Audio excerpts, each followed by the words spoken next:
Oldham, Lancashire, lies on the edge of the Pennines, northeast of Manchester. In the last 20 years, it's seen many changes. To the outsider, it was a dump.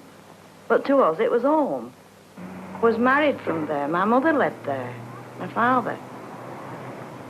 The children were born there. So there's lots of things you're leaving behind. It's like something you've loved that's being hurt. In 1964, the last months of St Mary's, a small community in the centre of Oldham, were captured by a Granada television crew, recording a real version of their famous serial. Well, I think Coronation Street copied off us. We were there first, you see. We've been there years, haven't we? We were just ordinary people. We weren't acting. We were living it.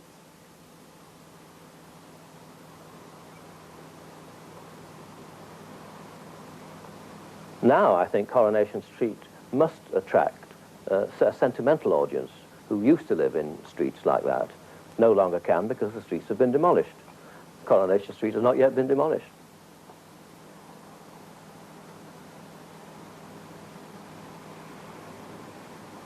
Happy memories. I've seen them children brought up in yon street. And I used to sit on that chair against the door. There isn't a day of my life went past without everybody said good morning. There's a great deal of nostalgia for the old cotton towns. But in 1842, Engels said, Oldham is one of the worst towns, practically no more than a huge working-class community. The town has been badly built, and the pall of smoke has blackened the houses of red brick. Oldham grew rapidly in the 19th century to become a world centre of coarse cotton spinning. In the boom year of 1907, a new mill was opened every month. From the age of 12, men and women worked in the mill or in textile machinery works. Hours were long, work was hard, but the self-contained communities which grew up in the small terraced streets wedged between the mills are remembered in these supposedly better times with genuine affection. We're always very friendly people. Well, in the summer, they usually always sit on the doorsteps, you know, singing away. Singing a song and 12 o'clock at night. Mothers got daughters, houses in the same row under the same landlord when they got married, helped them to bring the children up. Well, because the houses were so close together, and everybody was so neighbourly, they all knew one another's business. First go in one house and then another and another. St Mary's was built in the 1860s and 70s in a small triangle north of the parish church. The terraces and cobbled streets sloped down from Oldham Edge and overlooked the centre of town. Everything people could want was in that small area. It was bounded by factories and mills, a Catholic and Anglican church and 4 schools. The famous Oldham market, Tommy Field, lay at one corner of St Mary's, and by 1900 the area had over 30 small corner shops, from cloggers to pawnbrokers. Culture and fun were found in 10 public houses, a cinema, a theatre, bookies and gambling dens. For the more serious-minded, the Labour Party and the Catholic Church were strong forces in the community. Despite all these advantages, the simple houses were neglected by landlords. As early as 1886, Oldham's medical officer of health said, "The form which poverty takes in St Mary's is unhealthy dwellings." In 1900, half the deaths each year were of children under 5. The neighbourhood created its own support system, protecting its members from the worst effects of poverty. Out of hardship grew friendship and kindness. It was 2 up, 2 down, you know, very small. 2 good houses on either side. Held mine up, mine were falling down. Nellie Cartwright was born in 1918. Her future husband, Billy, lived opposite her in William Street. They lived in the same street for 25 years and brought up 7 children there. Not very nice houses, but I had all my children there. They grew up until demolition there, you know. They couldn't play indoors, it wasn't big enough. 7 children in a little house like that, table, sideboard, 2 chairs, there was no room for nothing else. You didn't need a full carpet. A strip would do, you know. Fred Pearson was born in 1910. The Pearsons lived in Whiteley Street, and Fred found his own house in the street when he married Betty Entwistle in 1933. Crap, I just think they were. I mean, we weren't so bad like we had 2 bedrooms and just the 2 children, but some of them had 5 or 6 kids, just the 2 bedrooms. And sometimes, you know, some of them, they sit round to a meal, they couldn't all sit round the table, they used to all stand up or around the table. Oh, yeah. I don't know how they managed it. There must have been 3 and 4 in a bed. I'm not saying they were all like that, but, you know, just 1 or 2. It hardly bears thinking about now, what the condition they were. It's when they have a communal yard. See, you might have 6 houses, 3 toilets. Oh, you used to get the old tin bath. You used to boil the water in the gas boiler, throw it in, and then turns and turns it, get it in the bath. As we got older, I mean, we were only a few minutes walk off central baths. And we used the local baths more than anything. Ivy Scott was born in 1924. Her widowed mother, Elsie, brought up Ivy and her sister Anne in a house on Bar Gap Road at the top of St Mary's near Oldham Edge.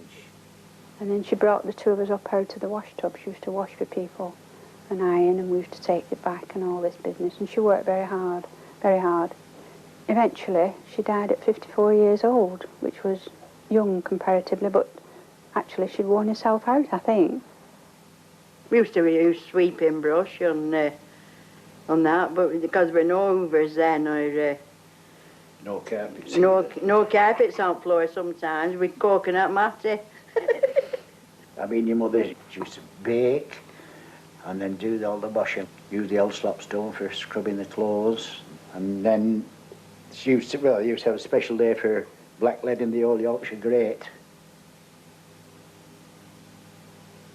You name it, I've done it. Nursing children, cleaning for people, washing for them. You had to do something in between having children while you got a job back, you see, while you got a proper job. And you'd nurse other people's children going to school for a bob or 2, you see. You had to do something, because wages weren't the same as they are now, and you needed money just the same as anybody else, didn't you? Somebody started in mill. What time? You started in mill about 7 o'clock, 7 didn't you? o'clock, yeah. Well, they used to have a knocker up. Knocker up used to come along and used to wake in the street up. Terrible noise. They'd tell her, they used to have a lot of wires on a big pole when you used to rattle on the windows. You'd shout down, right, I'm up, you know. An uncle of mine, he was poorly. So they got another bloke to do his job, and he was deaf and dumb. He said, how did it go on? He said, well, he kept banging on window, he said. Went out and said he had to get out of bed, come downstairs and shove him away from the window. Let it go away.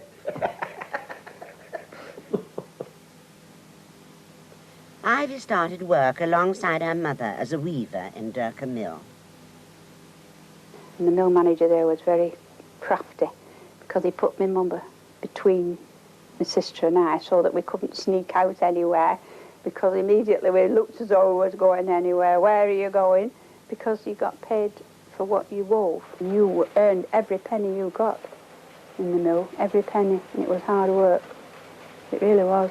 Because everybody used to work in the mill. You'd no choice when you left school. You either went in the shop or went in the mill. Betty Pearson started work in the card room of a cotton mill at the age of 14. I wouldn't stop off if I could help it. No, I used to like it. I used to enjoy it. I used to be tired and all like that, because I had 2 children and all. It's coming home and doing everything and all. But I did enjoy it. When I went in mill at first, I worked a month for nothing, learning. And then when I used to draw wage, it used to be 1 and 6. Oh, it was very noisy. And, you know, you couldn't hear anybody speak. And you used to be knee-deep in cotton and that when you were working. You used to come out of cotton like snowmen. Yes, all full of cotton on your hair, on your clothes and everything. Oh, it was smashing at it. I don't regret one hour of it. And it was always the policy that 2 men for 1 man's job. And you knew that you had to keep that job.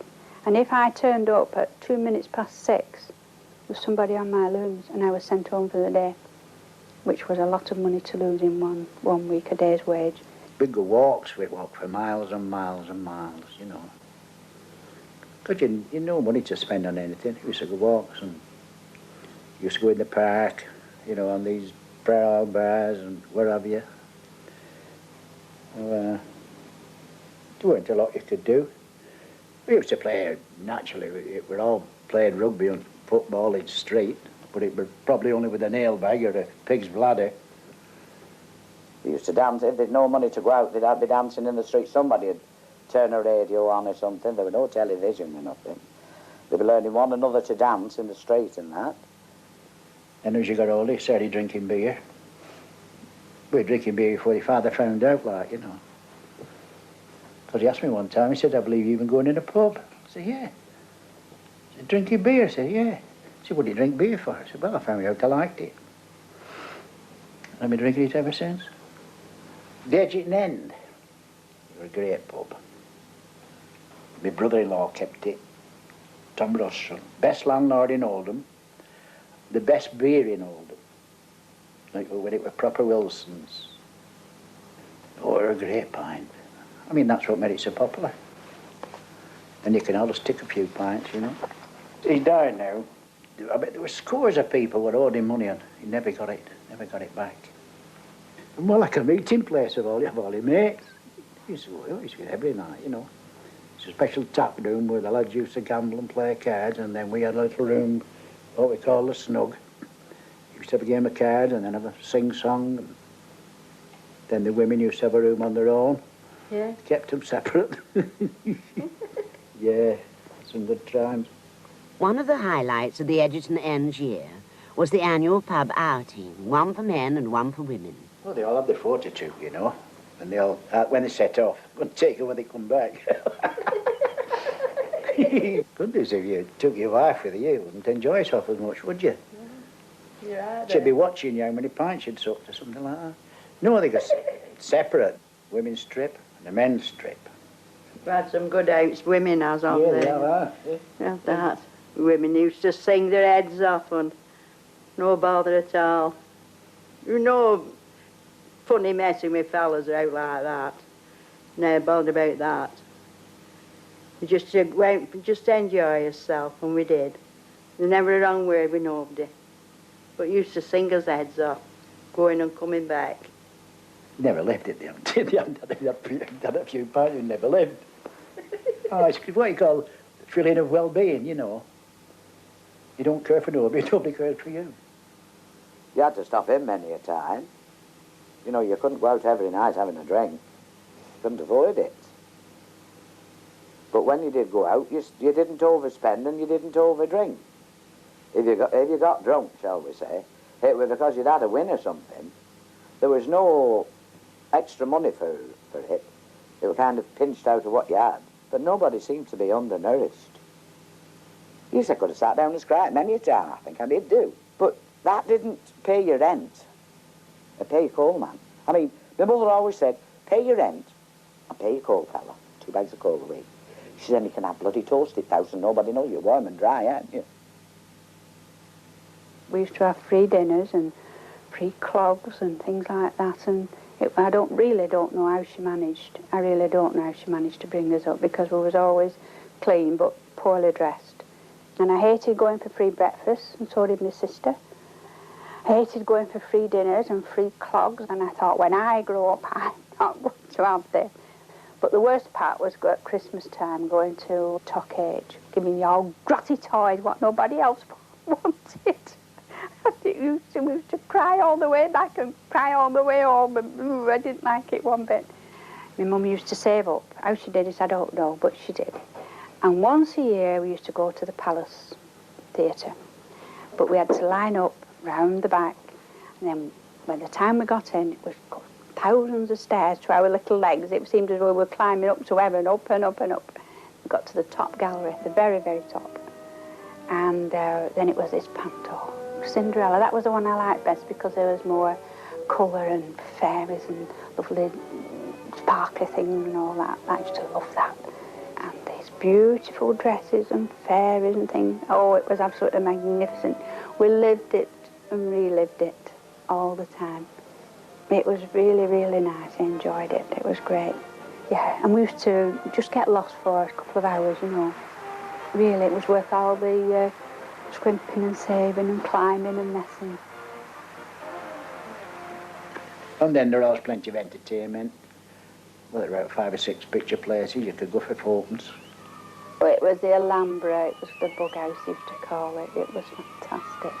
We used to go there and not let my mum know we'd gone, because my mother used to say, "Dad, please, we hadn't to go." But we used to creep there, and then my sister, or maybe me, would let it out that we'd be right away the tin bath, hot water, carbolic soap, head scrubbed. Ooh, she used to go mad because we'd been there. St Mary's had its own class system. Oh yes, there were some of the elite people. There were about 4 houses just facing where we lived. They used to, the big knobs of Oldham Church, but they were just them two, you know. All them were kept decorated outside. We say on our houses, you never saw any paint on, you know. But they were like a bit elite in their own tin pot way, you know. They don't suppose were any better off than we were. You had to work for a living, just saying. Yeah, they were two founders. They were really more or less a bit snotty. People with plenty of money, regular work, and then the ordinary people. My mother used to draw what they call outdoor relief. That was parish outdoor relief. Used to give you money to manage on, you know. And then there was the people that owned the mills, and of course they had the big houses near the mills. But there were streets where there was in regular work, and there was what we call the posh folk, you know. Didn't have the clogs on, and they didn't have this, and they didn't have that. But it was a good social life if you kept within your own people, you know, like people the same as you. Oh, there were one woman in streets who used to run a money club, a 20-week club. Mrs. Bird. And there was, you might know her name, should you? So, she used to have numbers 1 to 20. You paid 2 shillings for a shilling for 20 weeks. And when your number come up, you got £1. But what she used to do, nearly everybody got a number 1, but she used to knock 2 bob off. So they got about 18 shillings. She used to make 2 bobs off all these people. Them they are unofficial money lenders. Yeah. No, I couldn't do it. I never fancied that woman. My mother-in-law used to go in and take Billy's suits at pawn shop every Monday morning. A good job we never went out during the week because he couldn't have had his suit on. And we had to wait while she got her coffers at weekend to get it out. We were married at Saturday, and at Monday night we were going out with my father and some of her friends, and there were no suit in the wardrobe. I thought we'd been burgled, you see. And he says, my mother laughed on it. I said, well, I wouldn't like to tell you what I said about his mother. She says, well, I pawn it every Monday. While he were at home, I said, well, he's not at home, he's married to me now. She said, well, I bought him the suit. I said, yes, but you give me the bill for it. Oh, you see them all going up the little parcels. Some pawn the suits, some pawn the shoes, some pawn the washing. Before they were dry. Yes, they were all, weren't they? True that. Nearly everybody went. No shame in going to pawn shop. No. It was much better then than it is now. You know, you could leave your doors unlocked, you'd never have any thief. There was no theft at all. You'd know from to pinch anyway. What you had were nailed down, weren't it? There was husbands coming home drunk at dinner time, having a holy row and throwing them out, and, you know, I don't think it was crime, it was more anger, and they'd go and have a booze up and come home and have a good row and that. But there wasn't the vicious crime that there is today, you know. There really wasn't, because if you did anything, like say you did something wrong out there, the policeman at the park, he'd swing that cape round with these lads' ears and he'd give them a right wallop, and they knew they got it. And you went home and you got another one at home. So they sort of knocked it out of you, you know. They really did. But not saying it was all sweetness and light, it wasn't. We all had our moments, but there was a lot of people would rally around you, they knew you was in trouble. Well, I think so anyway. Them are my memories of St Mary's.